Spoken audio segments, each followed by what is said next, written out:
Trainers, Not So Ace Trainer Zach here, and Hex Maniac Tori is what we're going with today. And we are on the rockiest path up to Cunningham Falls today. This is our second adventure video. We are going to record and give you guys some highlights. We'll have some highlights from the last day of Go Fest as well. Tori is currently working on some Go Fest work back there. Hoping to get like a buzzwole or something out of these raids or whatever, but caught a few shinies already and we're off to a good start. We'll check back in later. So before we get into the rest of the video, this was really our second day out camping. We set up camp the night before, came in early the next day, and got to work on Go Fest. We wanted to hike up to Cunningham Falls to start the day off, and so we took this path, as I mentioned in the intro. One of the things we were working on as we were walking up this path was catching all the unknown. Oh, gold? Show the camera. Look at that. Look at you, bringing in the gold. Tori lucked out with a bunch of interesting shinies. I think I ended up with a shiny Metatide and a couple Magmars, but other than that, that was about it. But we had some really good success with shinies that day as well. This section of the hike gives you a really good idea what Catoctin Mountain Park, which is almost 50 miles long, kind of looks like as you're going uphill and going up to the falls. This whole area, prior to being purchased by the federal government in the 1930s, was actually a huge mining area. Shale, coal, all sorts of stuff. It's in that neck Appalachia in general, so it produces a lot of the things that you see mined typically in this area. As you're going up, you can see there's a lot of rock fixtures, a lot of rock that's moved over the years, and a lot of paths that have been created up and down the mountain kind of naturally or by people for mining purposes. It's not just all the hikers.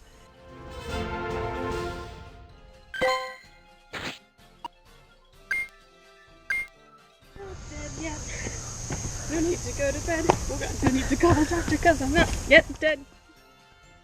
Adding on to the comment about interesting rock structures that happen to form naturally out here, we came across this rock structure that was really interesting that has a little natural cave kind of built into it. It overlooks the rest of the trail, which was really pretty, but more than anything, it was just a very interesting structure that was open on one side. This is where I did catch that shiny Metatide, and it was really cool to be able to catch it with such a great view while investigating this interesting rock structure that who knows what hides in there on a daily basis. There's a lot of wildlife out here that can take advantage of that.